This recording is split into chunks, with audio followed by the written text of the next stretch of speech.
Hello दोस्तों, नमस्कार। मैं विष्णु कुमार आप सभी का अपने यूट्यूब चैनल के इस वीडियो पर हार्दिक स्वागत करता हूं। दोस्तों, आप लोग आज के इस वीडियो में जानने वाले हैं पेड़ पौधों में भोजन के स्थानांतरण की क्रिया विधि के बारे में। दोस्तों, मैं आप सभी को अपने इस वीडियो के माध्यम से ये बताऊंगा कि पेड़ पौधों में भोजन का जो स्थानांतरण है वो आखिरकार किस प्रकार से होता है। जिस प्रकार से बाबू आप लोगों ने पिछली वाली वीडियो के माध्यम से जान पाया कि पेड़ पौधों में जल का जो स्थानांतरण है वो किस प्रकार से होता है, ठीक उसी प्रकार से दोस्तों मैं आप सभी को अपने इस वीडियो के माध्यम से बताऊंगा कि पादपों में भोजन का जो स्थानांतरण है वो फ्लोएम ऊतक की सहायता से वो आखिर किस प्रकार से होता है। तो दोस्तों, अगर आप लोग इस वीडियो को अच्छी तरीके से समझना चाहते हैं तो प्लीज आप लोग मेरे इस वीडियो को ध्यानपूर्वक देखिएगा। तो आइए बिना देर किए स्टार्ट करते हैं अपने आज के इस वीडियो क्लासेस को।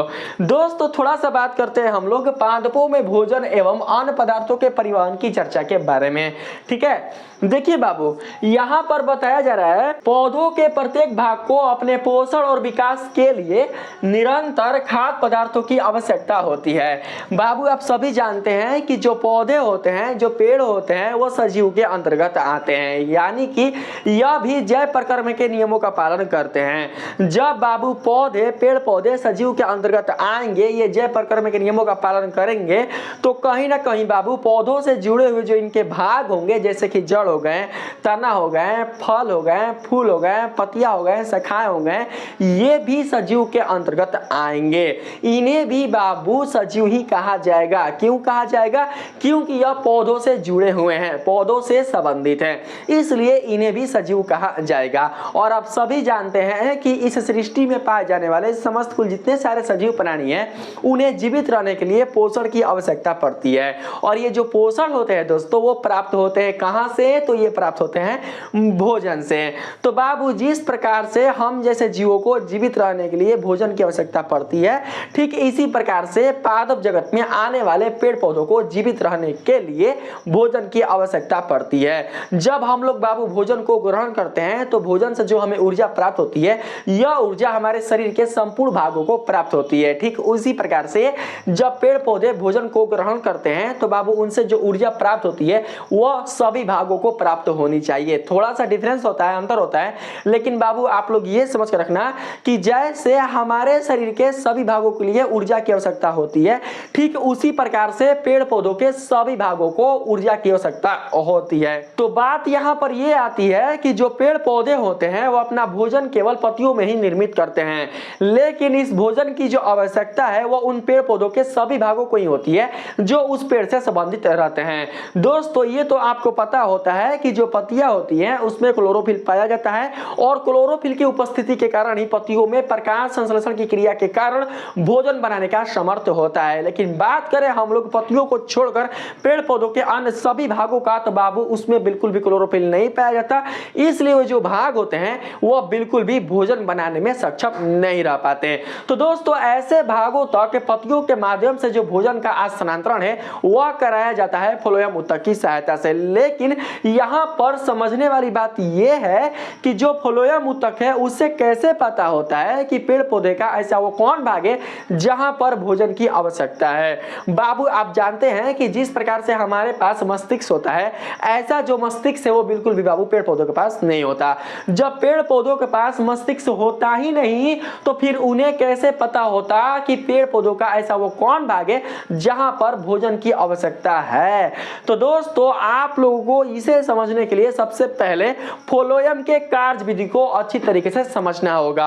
अगर आप लोग फ्लोएम के कार्य विधि को अच्छे से समझ पाते हैं तो दोस्तों आप लोग ये जान पाएंगे कि फ्लोएम के माध्यम से जो भोजन का स्थानांतरण है वो उन क्षेत्रों तक किस प्रकार से किया जाता है। तो आप लोग समझने का प्रयास कीजिएगा। देख सकते हैं बाबू कि जो फ्लोएम ऊतक होता है वह संवहन मंडल का एक बहुत ही महत्वपूर्ण घटक होता है। संवहन मंडल किसे कहा जाता है? तो बाबू संवहन मंडल कहा जाता है ऐसे मंडल को जिसमें संवहनी ऊतक उपस्थित होते हैं, जिसके माध्यम से जल, खनिज, लवण और भोजन का स्थानांतरण पेड़ पौधों के सभी भागों में कराया जाता है।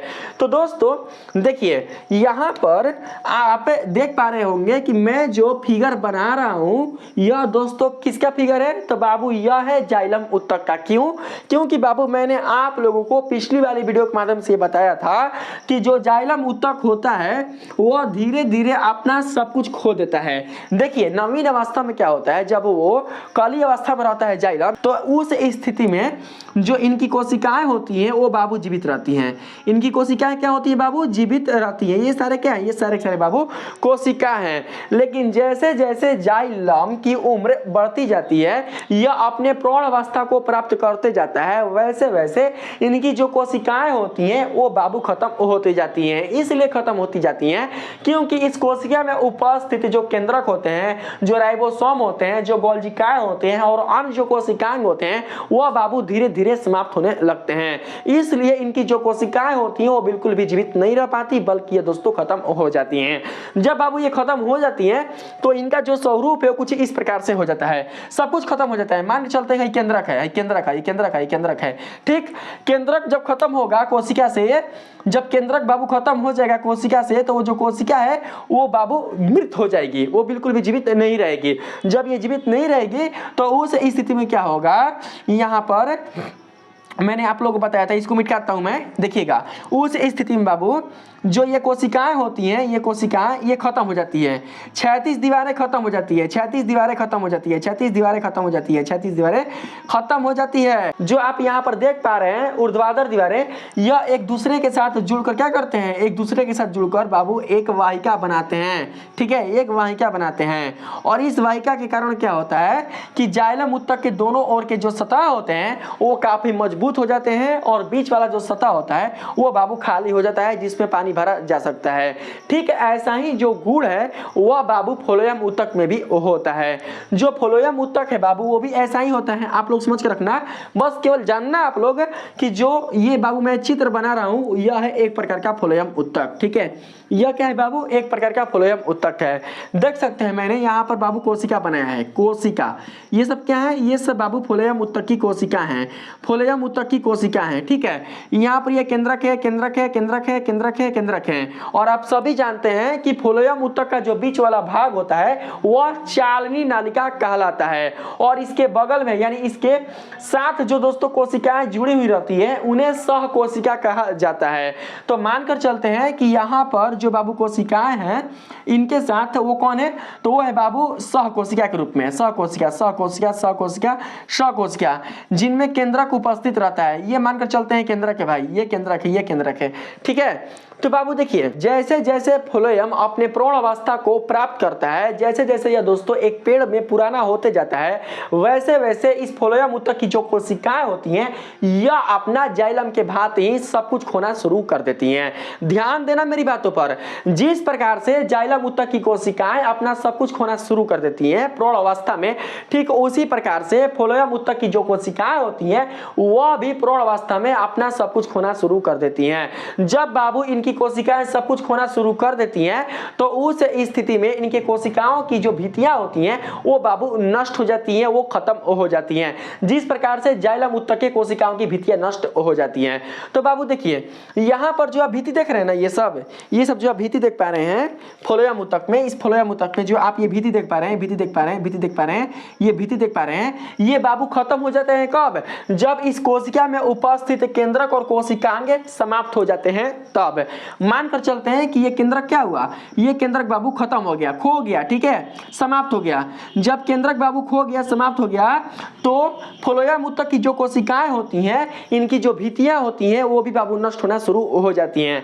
तो मानकर चलते हैं कि पूरा भित्ति है, पूरा भित्ति है। जब बाबू ये नष्ट होती है ना, तो नष्ट होने के फलस्वरूप क्या होता है कि इन सभी भित्तियों में बाबू जो इनके किनारे वाला जो भित्तियां होता है, किनारे वाला भित्तियां, ये बाबू बच जाता है। मैं बताऊंगा आप सभी को कि जो किनारे किनारे की जो भित्तियां होती है वो आखिर क्यों बचती है, ठीक है।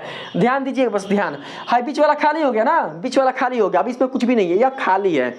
फिर उसी प्रकार से बाबू मान कर चलते हैं कि ये क्या है, ये है बाबू कोशिका की भित्ति, जो कि पूरी पूरी क्या है, भरी हुई है।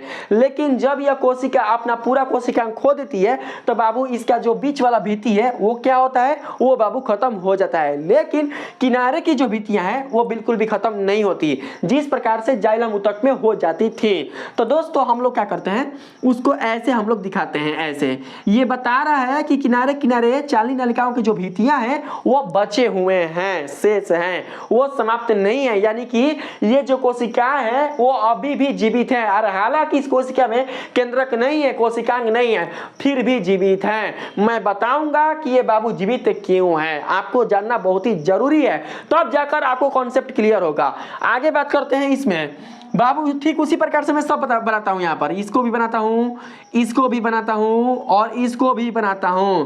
तो दोस्तों देख पा रहे होंगे आप लोग कि इस कोशिका के जो दाएं और बाएं की जो भित्तियां हैं वो बाबू बच जा रही हैं। तो अब मैं बताता हूं कि ये जो भित्तियां हैं वो क्यों बच जा रही हैं, केंद्रक ना होने के कारण भी। बाबू आप लोग जानते हैं कि फ्लोएम के चालनी नलिकाओं के साथ एक अन्य कोशिका भी उपस्थित रहती है जिसे साथी कोशिका या सहायक कोशिका कहा जाता है। और इन कोशिकाओं में बाबू केंद्रक उपस्थित रहता है, इसलिए जो कोशिकाएं होती हैं यह जीवित होती हैं। तो दोस्तों जिस प्रकार से आप लोग ने ये जान पाया कि साथी कोशिकाएं में केंद्रक उपस्थित रहता है और यह जीवित रहता है केंद्रक के होने के कारण, ठीक उसी प्रकार से बाबू आप लोग यहां पर देखना कि इस कोशिका के बगल में जो ये साथी कोशिका हैं इनमें केंद्रक उपस्थित है और इनमें केंद्रक उपस्थित होने के कारण ये जो साथी कोशिका हैं यह जीवित हैं। और इन्हीं कोशिकाओं की सहायता से आपके इस कोशिका के दाएं अगल बगल की जो कोशिकाएं हैं, बची हुई जो भित्तियां हैं, वो बाबू जीवित रह जाती हैं, यानी कि बिल्कुल भी नष्ट नहीं होती। नष्ट इसलिए नहीं होती क्योंकि साथी कोशिका से इन्हें ऊर्जा की प्राप्ति होती है। जब तक एक सजीव प्राणी को ऊर्जा की प्राप्ति होगी, जब तक एक सजीव प्राणी को पोषण की प्राप्ति होगी, तब तक वो जो जीव प्राणी है, वो जो सजीव प्राणी है, वो अपने जीवन को बिल्कुल भी समाप्त नहीं कर सकता है। एक जीव कब मर सकता है? एक जीव बाबू तभी मर सकता है जब उसके जीवन की अवधि पूरी हो जाती है, या फिर एक जीव तभी मर सकता है जब उसे बिल्कुल भी पोषण की प्राप्ति नहीं होगी। तो दोस्तों मानकर चलते हैं कि इसके जीवन की अवधि अभी पूरी नहीं हुई है, लेकिन इसको पोषण मिल रहा है, तो बाबू कैसे मर सकता है? नहीं मर सकता है। तो ये जो अगल बगल की जो कोशिकाएं हैं, अगल बगल की जो कोशिकाएं हैं, इन भित्तियों के, ये बाबू क्या है? जीवित है। किसके कारण? तो साथी कोशिकाओं के कारण। तो इतना आप लोगों ने समझ पाया, ठीक है। अब बाबू क्या करते हैं, हम लोग आगे बात करते हैं, क्योंकि आपको ये जानना है बहुत दोस्तों, ये क्या करेगा हम लोग के लिए बाबू, यह काम करेगा, ठीक है, समझने में। देखिए आगे बात करते हैं, यहां पर बस अतः समझ के रखना, प्रकाश संश्लेषण के लिए विलय पदार्थों का वहन स्थानांतरण कहलाता है, यानी खाद्य पदार्थों का फ्लोएम ऊतक में एक स्थान से दूसरे स्थान तक जाना ही स्थानांतरण कहलाता है। बाबू आप लोग इसे जानते होंगे। और यह संवहन ऊतक के फ्लोएम नामक भाग द्वारा होता है। आप जानते होंगे कि संवहन ऊतक में दो प्रकार के ऊतक पाए जाते हैं, जिसे जाइलम और फ्लोएम कहा जाता है। तो बाबू इन्हीं दोनों ऊतकों में जो फ्लोएम ऊतक है वो भी एक प्रकार का संवहन ऊतक कहलाता है, जिसके माध्यम से भोजन का स्थानांतरण होता है। ये पदार्थ विशेष रूप से जड़ के भंडारण अंगों, फलों, बीजों तथा वृद्धि वाले अंगों में ले जाए जाते हैं। अब भाई मेन जो टॉपिक है यही से स्टार्ट होती है, आप लोग समझना, ठीक है बाबू। आप लोग ध्यान दीजिएगा, मानकर चलते हैं कि हमारे पास एक पेड़ है। मान लेते हैं कि हमारे पास क्या है बाबू, हमारे पास एक पेड़ है, ठीक है, एक पेड़ है और यह पेड़ की जड़ें हैं जो कि मिट्टी में क्या है, जो कि मिट्टी में धंसी हुई है। यह पेड़ की पत्तियां हैं, यह पेड़ का तना है, और हो सकता है कि इसके अंदर क्या होंगे, इसके अंदर बाबू पेड़ पौधों के शाखाएं होंगे, ठीक है। तो दोस्तों जो पेड़ पौधों की पत्तियां होती हैं वो अपना भोजन कब बना सकती हैं? जो पेड़ पौधों की पत्तियां होंगी वो अपना भोजन तभी बना सकती हैं जब इन्हें पर्याप्त मात्रा में सूर्य की प्रकाश की प्राप्ति होगी। अगर दोस्तों इन्हें पर्याप्त मात्रा में सूर्य प्रकाश की प्राप्ति नहीं होगी तो ऐसे में जो पेड़ पौधों की पत्तियां होंगी वो बिल्कुल भी भोजन बनाने में सक्षम नहीं रह पाएंगी। मान लेते हैं हम लोग कि जो मौसम है वो है बाबू कैसा, तो वो है सर्दी का। आप जानते हैं कि ठंड के मौसम में, सर्दी के मौसम में जो सूर्य प्रकाश की जो किरणें होती है वो ज्यादातर बिल्कुल भी बाहर नहीं निकल पाती, ठीक है। यानी कि जो सूर्य का प्रकाश होता है वो धरती पर बाबू पर्याप्त मात्रा में नहीं आ पाता, और पर्याप्त मात्रा में ना आने के कारण ही जो पेड़ पौधों की पत्तियां होती हैं वो अपना भोजन नहीं बना पाती। तो ऐसे में सवाल ये उठता है कि उस स्थिति में जो पेड़ होते हैं वो जिंदा कैसे रहते हैं? बात तो आ सकती है, जब सूर्य की रोशनी है ही नहीं प्रकाश संश्लेषण की क्रिया को संपादन करने के लिए, तो फिर जो पेड़ पौधों की पत्तियां होती है या इनके जो अन्य भाग होते हैं वो जीवित कैसे रहते हैं। तो दोस्तों आप लोग समझना कि जो पेड़ पौधे होते हैं जब ये अपना भोजन का निर्माण करते हैं तो इनका जो भोजन है बाबू वो पेड़ों द्वारा डायरेक्ट बिल्कुल भी ग्रहण नहीं किया जाता है, यानी कि वो सीधे बाबू ग्रहण नहीं कर लेते हैं, बल्कि बाबू इनके भोजन का जो ग्रहण है वो धीरे धीरे होता है, समय के साथ होता है। जिस जिस कोशिकाओं की भोजन की आवश्यकता होती है वहां वहां पर फ्लोएम ऊतक की सहायता से भोजन का स्थानांतरण होता है। अगर बाबू इस पेड़ पौधों के अन्य सभी भागों को भोजन पर्याप्त मात्रा में मिल जाता है तो उस स्थिति में बचा हुआ जो भोजन है वो बाबू जड़ों तक चला जाता है, जहां पर भोजन का संचयन होता है, भोजन वहां पर जमा होता है। क्योंकि दोस्तों पेड़ पौधे ये जानते हैं कि कभी ऐसा विषम परिस्थिति आएगा जब हमारी पत्तियां बिल्कुल भी भोजन बना पाने में सक्षम नहीं रह पाएंगी, इसलिए बाबू यह भविष्य के लिए अपना बचा हुआ जो भोजन है उसे भंडारित कक्ष में जमा कर देते हैं। मान लेते हैं कि इनका जो भंडारण कक्ष है वो है कौन, वो है बाबू जड़। तो जड़ में क्या करते हैं, अपने बचे हुए भोजन का संचयन कर लेते हैं। जिस प्रकार से बाबू आप लोग अपने भोजन को बचा कर रखते हैं भविष्य के लिए, ठीक उसी प्रकार से जो पेड़ पौधे होते हैं वो भी भविष्य के लिए अपने भोजन को बचा कर रखते हैं मंड के रूप में। ठीक है, तो दोस्तों जब मानकर चलते हैं कि मौसम पेड़ पौधों के अनुकूल नहीं रह पाता, पेड़ पौधों की जो पत्तियां होती हैं वो बिल्कुल भी भोजन बना पाने में सक्षम नहीं रह पाती हैं, तो उस स्थिति में क्या होता है कि जो पेड़ पौधे होते हैं वह जड़ों के माध्यम से भोजन को प्राप्त करते हैं। तो बाबू जब जड़ों के माध्यम से भोजन को प्राप्त करते हैं तो ये जो भोजन है वो क्या होता है बाबू कि पेड़ पौधों के ऐसे भागों तक पहुंच पाता है जहां पर उन्हें भोजन की आवश्यकता होती है, और इस प्रकार से बाबू क्या करते हैं कि यह श्वसन क्रिया के दौरान अपने ऊर्जा की प्राप्ति करते हैं। तो दोस्तों यही चीज यहां पर बताया जा रहा है, ये पदार्थ विशेष रूप से जड़ के भंडारण अंगों, फलों, बीजों तथा वृद्धि वाले अंगों में ले जाए जाते हैं। कौन पदार्थ है, तो बाबू फ्लोएम ऊतक द्वारा जो अमीनो अम्ल और प्रकाश संश्लेषण की क्रिया से बनने वाले जो उत्पाद होते हैं वे पदार्थ हैं। ठीक है, आगे है भोजन तथा अन्य पदार्थों का स्थानांतरण समलग्न साथी कोशिका की सहायता से चालनी नलिका में ऊपर मुखी तथा अधोमुखी दोनों दिशाओं में होता है। तो अभी आप लोग इस पर बिल्कुल भी मत जाइएगा। सबसे पहले आप लोग ये देखिएगा कि आखिर जो फ्लोएम ऊतक है वह भोजन का स्थानांतरण कैसे करता है। ठीक है, ध्यान दीजिएगा। ठीक है, देखिए बाबू मैं आप सभी को बताता हूँ, इसके लिए आप सभी को प्रसारण दाब का ज्ञान होना बहुत ही आवश्यक है। जिस बच्चे को प्रसारण दाब का ज्ञान अच्छे से पता है वह इसे अच्छे से समझ सकता है। ठीक है, देखिए मैंने यहाँ पर बाबू चित्र को बनाया हुआ है, यह आपका हो जाएगा जाइलम ऊतक और ये बाबू आपका हो जाएगा फ्लोएम ऊतक। ठीक है, हमने यहाँ पर दो प्रकार के बाबू यहाँ पर ऊतक लिए हुए हैं, एक है जाइलम ऊतक और एक है फ्लोएम ऊतक। ठीक है बाबू, आप सभी को पता है कि जो फ्लोएम ऊतक होते हैं वह भोजन का संग्रहण पत्तियों के माध्यम से करते हैं, यानी पत्तियों से ही भोजन को उठाते हैं। उनका जो स्रोत है फ्लोएम ऊतक का वो कौन है, वो है बाबू पत्ती।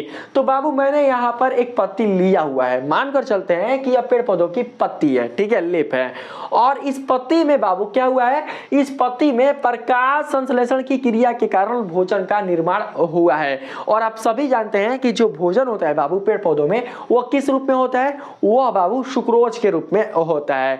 तो देखिए यहाँ पर बाबू पत्ती में सुक्रोज है। ठीक है, और जो आप ये देख पा रहे होंगे ये वाला मैं आप सभी को दिखाता हूँ, ये जो आप कोशिका देख पा रहे हैं कोशिका, ये बाबू क्या है, यह बाबू एक प्रकार का साथी कोशिका है।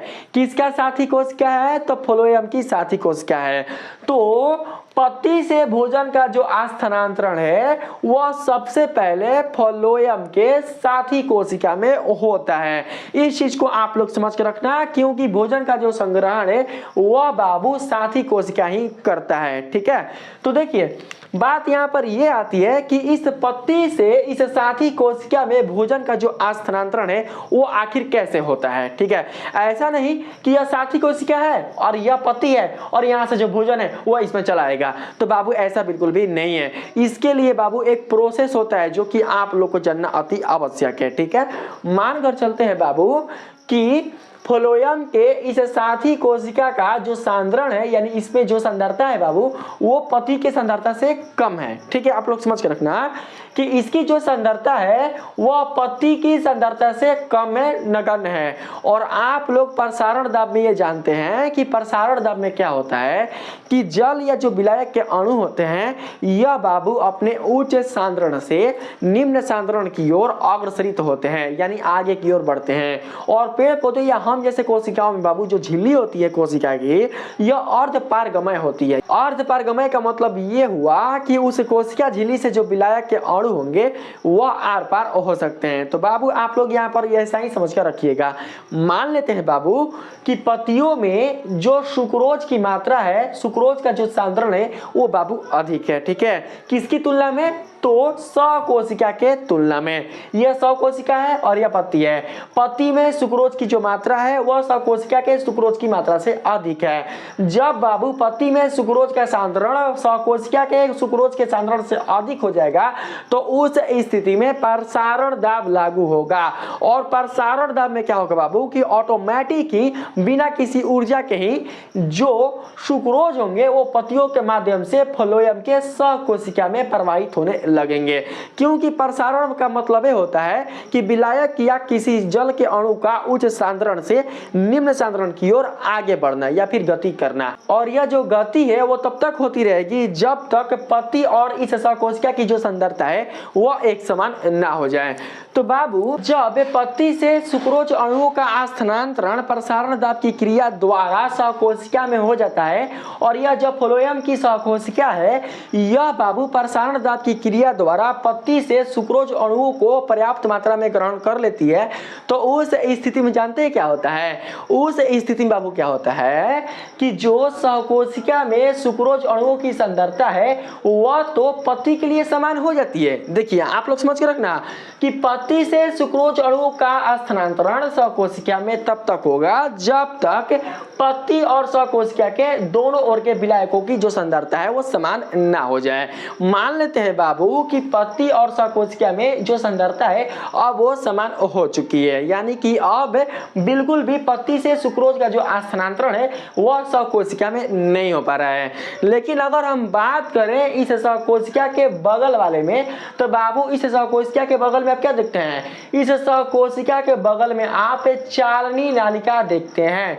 क्या देखते हैं बाबू? चालनी नालिका देखते हैं। तो बाबू इसमें क्या होता है कि चालनी नलिका का जो सांद्रता है वह बाबू सकोशिका के सांद्रता से कम हो जाता है। समझना, यहाँ पर सकोशिका की जो सांद्रता है वो तो पत्ती की सांद्रता के बराबर है, लेकिन यहाँ पर चालनी नलिका की तुलना में जो सकोशिका की सांद्रता है वो बाबू उच्च है। तो उस स्थिति में क्या होगा?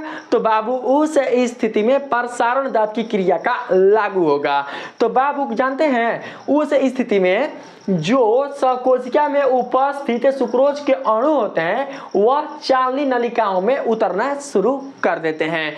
क्यों कर देते हैं? क्योंकि बाबू चालनी नलिकाओं के पास क्या होता है कि कोशिकाएं होती हैं। देख पा रहे होंगे ये कोशिका है बाबू, ये कोशिका है, ये कोशिका है। और ये जो कोशिका है ये जीवित क्यों है? क्योंकि बाबू इनके पास सकोशिका होती है। सकोशिका के कारण यह जीवित होती है और यह अर्धपारगमय होती है।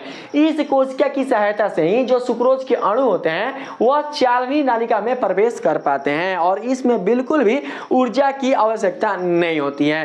क्यों नहीं होती है? क्योंकि बाबू यहाँ पर प्रसारण दाब की क्रिया लागू हो रही है और सकोशिका से सुक्रोज अणुओं का जो स्थानांतरण है वह बाबू चालनी नलिकाओं में तब तक होगा जब तक चालनी नलिका की जो सांद्रता है वह सकोशिका की सांद्रता के बराबर ना हो जाए।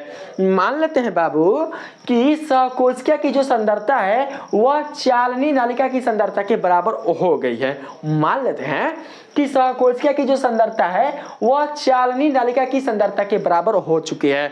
तो उस स्थिति में क्या होगा कि सकोशिका से ग्लूकोज अणुओं का जो स्थानांतरण है वह बिल्कुल भी चालनी नलिका में नहीं हो पाएगा, यानी कि समान रूप में रहेंगे दोनों, इधर भी समान और इधर भी समान। इनके विलायकों का जो सांद्रण है वो बाबू समान रहेगा। ठीक है, तो यहाँ पर बाबू मान लेते हैं कि यह फ्लोएम उत्तक है हमारा।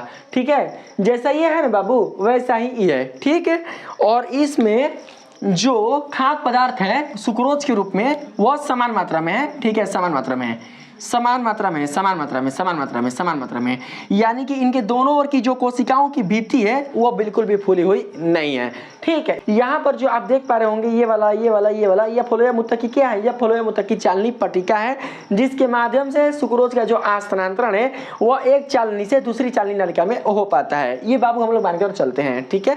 जब सहकोशिका से सुक्रोज के रूप में भोजन का स्थानांतरण चालनी नलिका में हो पाया है प्रसारण दर की क्रिया द्वारा, तो उस स्थिति में इस भाग में बाबू क्या हुआ है कि फ्लोएम की जो चालनी नलिका की जो कोशिका है वो बिल्कुल भी फैली हुई नहीं है, यानी बिल्कुल भी फूली हुई नहीं है, यानी कि अपने यह समान रूप में है, ठीक है। यानी कि जो इस विलयन का दबाव है वो बिल्कुल भी कोशिकाओं के दीवारों पर नहीं पड़ रहा है, ठीक है, सुक्रोज के आने के बाद भी। तो बाबू हम लोग यहाँ पर ये मानकर चलते हैं कि जो सहकोशिका है यह ग्लूकोज अणुओं का स्थानांतरण फिर से चालनी नलिकाओं में करना शुरू कर देता है।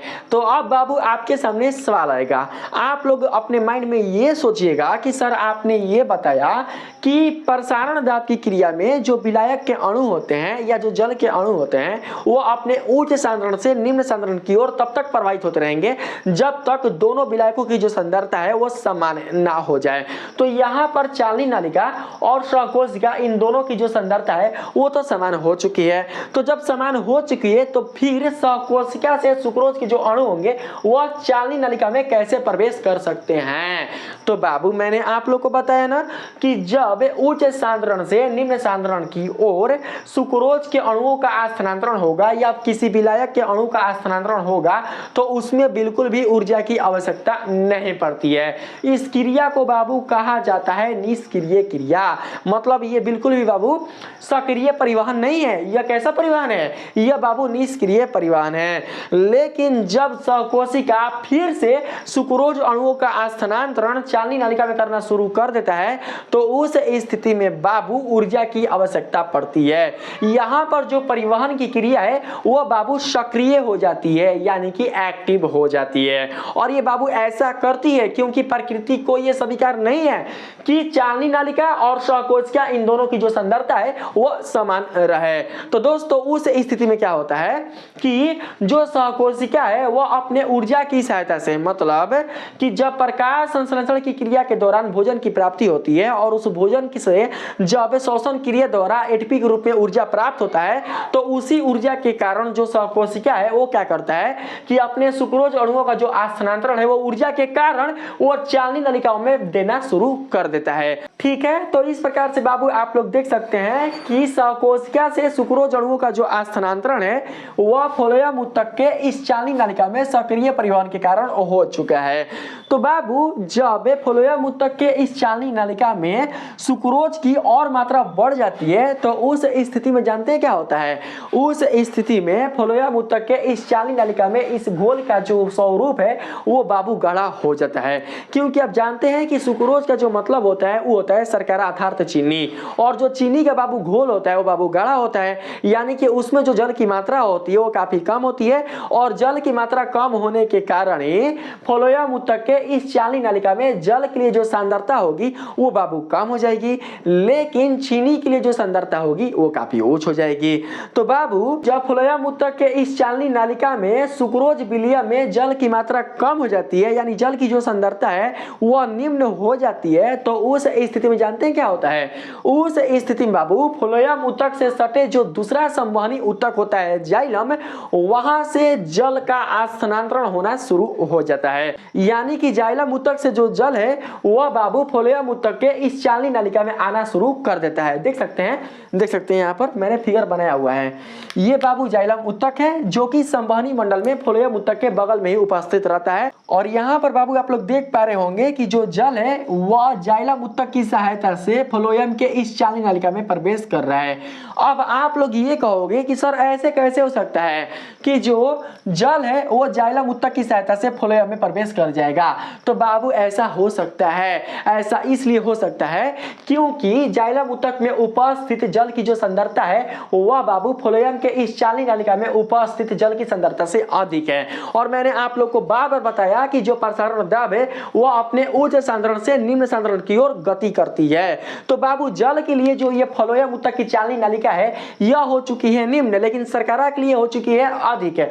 इसलिए क्या होता है कि इस जाइलम ऊतक से जल का जो स्थानांतरण है वो बाबू फ्लोएम ऊतक के इस चालनी नालिका में होना शुरू हो जाता है। अब जरा हम लोग यहाँ पर ये ध्यान देते हैं कि आखिर जाइलम ऊतक से जल का जो स्थानांतरण है वो आखिर कैसे होता है। तो बाबू आप लोग ध्यान दीजिएगा, मैंने आप लोग को बताया था कि जाइलम ऊतक की जो कोशिकाएं होती है वो मृत होती है, लेकिन बाबू जाइलम ऊतक के 4 भाग होते हैं।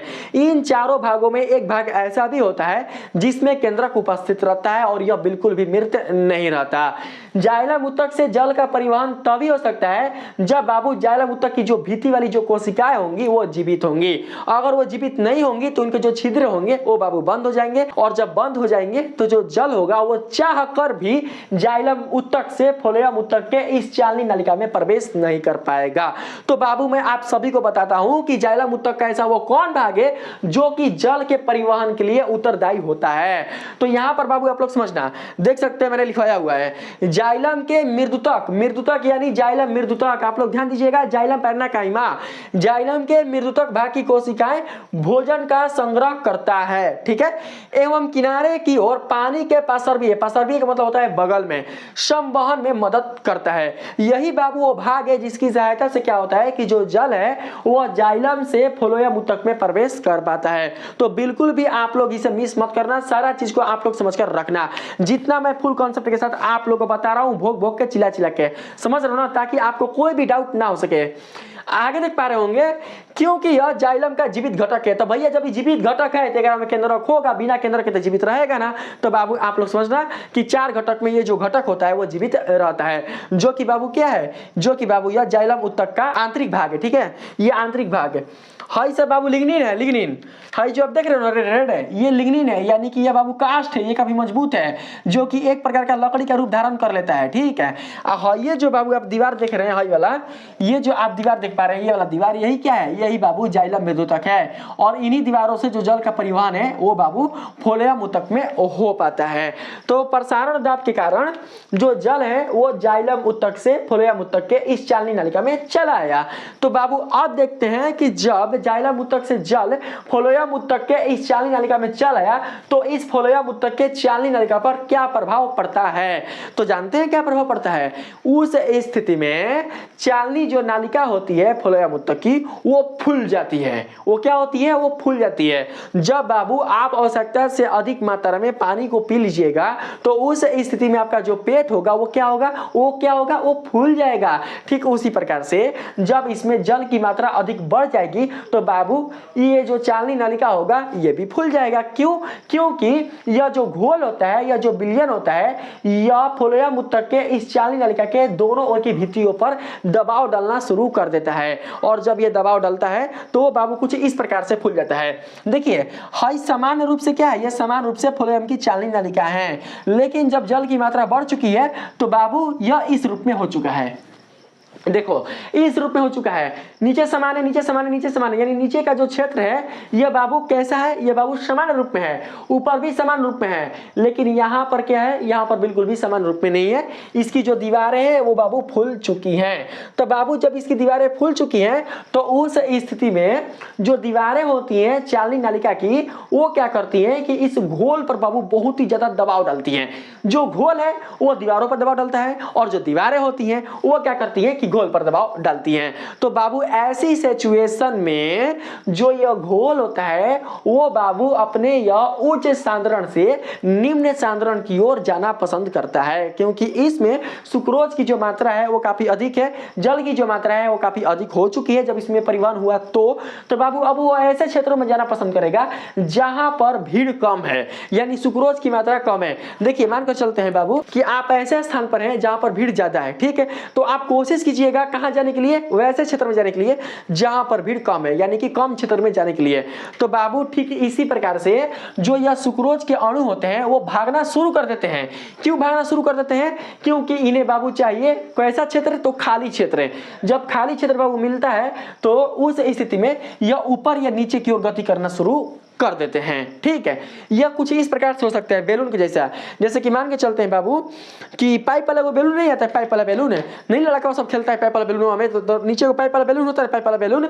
तो पाइप वाला बैलून में बाबू अगर आप क्या करोगे कि बीच में उसको पकड़ लोगे ना, बीच में पकड़ लोगे ना, तो आधा गैस वो ऊपर हो जाएगा और आधा गैस नीचे हो जाएगा। उसके अगर उसके दीवारों को अगर आप दबाइएगा तो आधा ऊपर भाग जाएगा और आधा नीचे भाग जाएगा। ठीक उसी प्रकार से जब बाबू फोलेयम उत्तक की इस चालनी नलिका की जो दीवारें हैं जब इसको दबाएंगी तो ये जो सुक्रोज होगा यह ऊपर और नीचे की ओर भागने लगेगा। और इस प्रकार से जो यह भोजन की मात्रा है, जो सुक्रोज की जो मात्रा है, वो बाबू ऐसे क्षेत्रों में चली जाती है जहां पर सुक्रोज की मात्रा कम होती है। तो मानकर चलते हैं यहां पर हम लोग कि जो ये सुक्रोज है वो बाबू यहां से यहां आता है। मान लेते हैं कि ये जो सुक्रोज है वो यहां से यहां आता है। ठीक है, यह ऊपर से वो नीचे आता है, डाउन आता है। तो बाबू जब ये डाउन आता है ना तो उस स्थिति में क्या होगा कि इसके ऊपर के जो सुक्रोज के अणु होते हैं, यानी ऊपर के जो अणु होते हैं भोज्य पदार्थों के, वो भी बाबू धीरे धीरे नीचे आना शुरू कर देते हैं। वो भी जब धीरे धीरे नीचे आना शुरू कर देते हैं तो उस प्रकार से आप लोग समझ सकते हैं कि जब ये भोजन के अणु जब बाबू नीचे उतरते हैं तो वो बाबू केवल डायरेक्टली यही नीचे नहीं उतरते हैं, बल्कि इसके साथ साथ ऊपर वाले जो भाग होते हैं वो भी नीचे उतरना शुरू कर देते हैं। समझ रहे हैं आप लोग? तो जब ये खाद्य पदार्थ के अणु ऊपर से नीचे की ओर यानी कि उच्च सांद्रण से निम्न सांद्रण की ओर आना शुरू कर देते हैं तो मानकर चलते हैं बाबू कि ये जो अणु है वो बाबू यहाँ पर आए हैं। कहाँ पर? तो बाबू यहाँ पर अधिकता है अणु की। देखिए यहाँ से यहाँ पर आया, यहाँ से फिर कहां पर आ गया तो यहाँ पर आ गया। ठीक है, यहाँ पर बाबू आ चुका है। ये जो भोजन के अणु है, जो सुक्रोज के अणु है, वो बाबू यहाँ पर आ चुके हैं। ठीक है, तो देख पा रहे होंगे यहाँ पर बाबू आप लोग कि यहाँ पर जो दीवारें हैं ये कोशिका की दीवारें हैं जो कि जीवित हैं सहकोशिका के केंद्रक के कारण। और यहाँ पर जो सुक्रोज के अणु है यह बाबू सबसे पहले जानते हैं किस में प्रवेश करेंगे? यह प्रवेश करेंगे फोलोयम उत्तक के सहकोशिका में। पत्ती से जो भोजन के अणु होंगे वो सहकोशिका में प्रवेश करके ही चालनी नलिका में लोड होंगे। ठीक उसी प्रकार से बाबू जो यहाँ पर सुक्रोज के आप अणु देख रहे हैं कम मात्रा में है, यहाँ से यहाँ पर कम मात्रा में है, तो ये बाबू सबसे पहले सहकोशिका में प्रवेश करेंगे। सहकोशिका में इसलिए प्रवेश करेंगे क्योंकि इस सहकोशिका में सुक्रोज अणुओं की जो मात्रा होती है वह इस कोशिका की तुलना में कम होती है। कम होने के कारण प्रसारण दाब की क्रिया द्वारा जो सुक्रोज के अणु होते हैं वो बाबू इस सहकोशिका में चले जाते हैं। और इन अणुओं का जो बाबू प्रसार वो तब तक होते रहेगा जब तक सहकोशिका और इस चालनी नलिका का जो सांद्रता है वो समान ना हो जाए। ठीक है, जस्ट इसका उल्टा समझ रहे हैं आप लोग। तो बाबू जब इस चालनी नलिका और इस सहकोशिका की सांद्रता समान हो जाती है तो उस स्थिति में सुक्रोज अणुओं का जो आदान और जो प्रदान है अब होना वो बंद हो जाता है। तो अब हम लोग बात करते हैं यहाँ पर सिंक सेल का। सिंक सेल मतलब कि कली, यानी कि कोई मतलब जैसे कि मान के चलते हैं बाबू जिसको भोजन की आवश्यकता होती है या कोई पत्ती होती है। पति के बारे में अगर मैं आप सभी को बताऊं कि अगर कोई पति बाबू जन्म लेती है, अगर कोई पति बाबू मानकर चलते हैं वो अपने आप को तैयार कर रही है और अगर वो बाबू अपने आप को विकसित करती है तो वैसे वो बिल्कुल भी बाबू भोजन का स्रोत नहीं होती, बल्कि उस पति को स्वयं ही भोजन चाहिए होता है।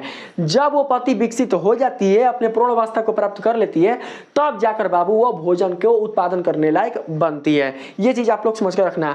तो मानकर चलते हैं कि बाबू ये कोई पति है जिसे भोजन की आवश्यकता है, तो यहाँ पर जो भोजन है वो बाबू सहकोशिका के माध्यम से ही इसमें जाता है। तो मानकर चलते हैं कि इस देखिए इन दोनों का सांद्रण समान हो चुका है, लेकिन इस पत्ती में जो सुक्रोज की मात्रा है उसके लिए और सहकोशिका में जो उपस्थित सुक्रोज की मात्रा है उसके लिए जो सांद्रता है वो बिल्कुल भी समान नहीं है। और ये दोनों कोशिकाएं हैं जो कि जीवित हैं और इनके दीवारें कैसी होंगी तो अर्धपारगमय होंगी। तो अर्धपारगमय बाबू होने के कारण प्रसारण दाब की क्रिया द्वारा इस सहकोशिका से सुक्रोज अणुओं का जो स्थानांतरण है वह धीरे धीरे इस पत्ती में होना शुरू हो जाता है। तो बाबू इस प्रकार से क्या होता है कि भोजन की आपूर्ति होती है। जब सुक्रोज अणुओं की मात्रा अधिक मात्रा जब बाबू सहकोशिका में चली जाती है और सहकोशिका से जो बाबू सुक्रोज के अणु होते हैं वो पत्ती में चले जाते हैं, तो इस प्रकार से इनके भोजन की जो पूर्ति होती है वो पूरी हो जाती है और यहाँ पर जो जल की अधिकता है वो काफी मात्रा में बढ़ जाती है। क्योंकि जो सुक्रोज सुक्रोज के अणु होते हैं वो ऊपर से ही जल लेकर आते हैं नीचे की ओर। तो इसमें जब बाबू जल की अधिकता हो जाती है, यानी इसमें जल की सांद्रता अधिक हो जाती है और सुक्रोज अणुओं की जो सांद्रता है वो कम हो जाती है। तो ऐसी परिस्थिति में क्या होता है कि फ्लोएम ऊतक के चालनी नालिका से जो जल के अणु होते हैं वह बाबू प्रसारण दाब की क्रिया द्वारा जाइलम ऊतक की ओर प्रवेश करना शुरू कर देते हैं। क्यों? क्योंकि इस चालनी नालिका में जल अणुओं की जो सांद्रता है वह सुक्रोज अणुओं की सांद्रता से अधिक हो जाती है और बाबू अधिक होने के कारण जो जल के अणु होते हैं वो प्रसारण दाब की क्रिया द्वारा इस कोशिका की सहायता से, किस कोशिका की सहायता से? तो इस कोशिका की सहायता से, क्योंकि इसकी जो भित्ति होती है वो बाबू अर्धपारगमय होती है और इस कोशिका की सहायता से इसकी भित्ति के अर्धपारगमय होने के कारण ये जो जल है वो बाबू पुनः से जाइलम ऊतक में प्रवाहित होना शुरू कर देते हैं। यानी कि ऐसे देखिए, ऐसे ऐसे ऐसे करना बाबू वो शुरू कर देंगे। इस तरीके से इसमें जो जल है वो बाबू आना शुरू हो जाएगा और यही जो क्रिया होती है वो हर एक कोशिका में संपादित होते रहती है। और इस प्रकार से बाबू क्या होता है कि जहां जहां पर भोजन की कमी होती है वहां वहां पर फ्लोएम ऊतक की सहायता से भोजन का बाबू पूर्ति कराया जाता है। तो बाबू मुझे उम्मीद है कि आप लोगों ने ये समझा कि आखिर पादपों में फ्लोएम ऊतक की सहायता से भोजन का जो स्थानांतरण है वो किस प्रकार से होता है। तो मैंने बहुत ही अच्छी तरीके से आप लोगों को बताने का प्रयास किया है। कोई चीज अगर समझ में ना आए तो मैंने उसे बार बार रिपीट करने का प्रयास किया है ताकि आप लोग बिल्कुल भी इसे भूल ना पाए। अगर बाबू आप लोग का प्रसारण दाब बिल्कुल भी क्लियर नहीं है तो मैं इसके लिए वीडियो बना दूंगा। आप लोग उस वीडियो के माध्यम से अपना जो कॉन्सेप्ट है वो बिल्कुल अच्छी तरीके से कंप्लीट कर सकते हैं। ठीक है, बात करते हैं थोड़ा सा, यहाँ पर देख सकते हैं जो मैंने आप लोग को बताया वही चीज यहाँ पर लिखा गया है। भोजन तथा अन्य पदार्थों का स्थानांतरण समलग्न साथी कोशिका की सहायता से, क्योंकि साथी कोशिका ही क्या करती है, साथी कोशिका ही चालनी नलिका में उपस्थित जो दोनों ओर की भित्ति वाली कोशिका है उसको जीवित रखती है। इसलिए बाबू हम लोग यहाँ पर साथी कोशिका को बिल्कुल भी भूलेंगे नहीं। साथी कोशिका की सहायता से चालनी नलिका में ऊपर मुखी तथा अधोमुखी दोनों दिशाओं में होता है। मतलब भोजन का जो स्थानांतरण है वो ऊपर और नीचे, मतलब जहां पर भोजन की आवश्यकता होती है वहां पर क्या होता है, भोजन का परिवहन होता है। ठीक है, अब भोजन का जो बाबू आवश्यकता है वो जड़ में भी हो सकता है और साथ ही पेड़ पौधों की जो शाखाएं होती है ऊपर की ओर उधर भी हो सकता है। तो जो भोजन है वो ऊपर या नीचे कहीं भी जा सकता है। ठीक है, इसकी दिशा बाबू निश्चित नहीं होती। आगे है सुक्रोज फ्लोएम ऊतक का प्रसारण दाब बढ़ा देता है जिससे जल इसमें प्रवेश कर जाता है। तो मैंने आप लोगों को बताइए किया कि जब अधिक मात्रा में फ्लोएम ऊतक के चालनी नलिका में सुक्रोज का बाबू प्रवेश हो जाता है तो उस स्थिति में जो जल की मात्रा होती है उसमें कमी आ जाती है और जल की मात्रा में कमी आने के कारण ही जाइलम ऊतक में उपस्थित जो जल है वह बाबू फ्लोएम ऊतक के इस चालनी नलिका में प्रवेश करना शुरू कर देते हैं। ठीक, यानी उच्च सांद्रण से निम्न सांद्रण की ओर। यह दाब पदार्थों को फ्लोएम से उस ऊतक तक ले जाता है जहां दाब कम होता है। तो बाबू देख सकते हैं नीचे की ओर दाब कम है इसलिए यहां से जो भोजन है वो नीचे की ओर चला आता है। हो सकता है ऊपर दाब कम होगा तो जो ये भोजन है वो ऊपर की ओर चला जाता है। ठीक है, आगे प्रसारण दाब फ्लोएम को पादप की आवश्यकता अनुसार पदार्थों का स्थानांतरण कराता है। यानी कि जहां पर जैसा पदार्थों की आवश्यकता होती है वैसा ही क्या होता है, भोज पदार्थ वहां तक पहुंच पाता है। ठीक है, अगर बाबू इन दोनों का प्रसारण दाब समान हो जाएगा, सांद्रता समान हो जाएगा तो यहां से जो भोजन का स्थानांतरण है इसमें वो बिल्कुल भी नहीं होगा क्योंकि इसको पर्याप्त मात्रा में भोजन मिल चुका है। आपका ठूस ठूस के खिया के मुंह क्या होगा रखे ना ना। तब आगे जाइलम के ये तो बता चुके हैं भैया, ये पूरा बता चुके हैं। इसमें देखो एक चालनी नलिका का कोशिका द्रव्य चालनी पट्टिका के छिद्र द्वारा ऊपर और नीचे के चालनी नलिकाओं से जुड़े रहते हैं। भैया ये सब हम बता चुके हैं आप लोगों को। ठीक है, इसमें कोई दिक्कत नहीं है। चालनी नलिका का कोशिका द्रव्य चालनी पट्टिका के छिद्र द्वारा, है ना छिद्रवा हो चालनी पट्टिका के, कौन है भैया छिद्रवा, देखिए तो है ना छिद्र जो खलिका खलिका स्थानवा है और है क्या दिखा है तीर के निशान से, है ये भोजन जा रहा है, फिर यहाँ से भोजन जा रहा है, फिर यहाँ से भोजन जा रहा है और इन्हीं छिद्रों के माध्यम से जो कोशिकाएं होते हैं चालनी नलिका के वो बाबू जुड़े हुए रहते हैं। आगे है फ्लोएम की मृदुतक भाग वाली कोशिकाओं में भोजन संचित रहता है जो भोज पदार्थ के संवहन में सहायक होती है। ये जो फ्लोएम मृदुतक है ना बाबू, फ्लोएम मृदुतक यह बाबू जस्ट सहायक कोशिका के बगल में उपस्थित रहता है। ठीक है, यानी कि भोजन का जो स्थानांतरण है वो किस में होता है, फ्लोएम मृदुतक में, और फ्लोएम मृदुतक की सहायता से जो भोजन है वो सहकोशिका में प्रवेश कर जाता है और जो सहकोशिका है वो फिर क्या करता है कि बाबू यह प्रसारण दाब की क्रिया द्वारा चालनी नलिका में बाबू इसे लोड कर देता है। ठीक है, और वहां से इस भोजन का परिवहन होता है उच्च सांद्रण से निम्न सांद्रण की ओर। फ्लोएम की सहकोशिकाएं ही चालनी नलिकाओं में भोज्य पदार्थों के संवहन यानी कि एक स्थान से दूसरे स्थान की ओर ले जाने में मदद करता है। और कैसे करता है वो सारा चीज मैंने आप लोगों को बता दिया। अब हम लोग अगले वाली वीडियो में जंतुओं में परिवहन की क्रिया विधि के बारे में बात करेंगे। दोस्तों आप लोगों का पादप में परिवहन की जो क्रिया विधि है वो यही समाप्त होती है। तो दोस्तों अगर आप लोग को ये वीडियो पसंद आया है, आप लोगों ने इस वीडियो के माध्यम से बिल्कुल अच्छी तरीके से जान पाया कि फ्लोएम ऊतक की सहायता से भोजन का स्थानांतरण आखिरकार किस प्रकार से हो पाता है, तो प्लीज दोस्तों बहुत ही मेहनत के साथ मैं वीडियो बनाता हूं। आप लोग मेरे वीडियो को लाइक और सब्सक्राइब करना बिल्कुल भी नहीं भूलिएगा और साथ ही साथ जितना हो सके अपने दोस्त रिश्तेदार और साथ ही दोस्तों अपने जितने सारे आपके सर्किल होंगे फ्रेंड के उसमें शेयर करना बिल्कुल भी नहीं भूलिएगा। तो दोस्तों आज के लिए इतना ही, तब तक के लिए धन्यवाद।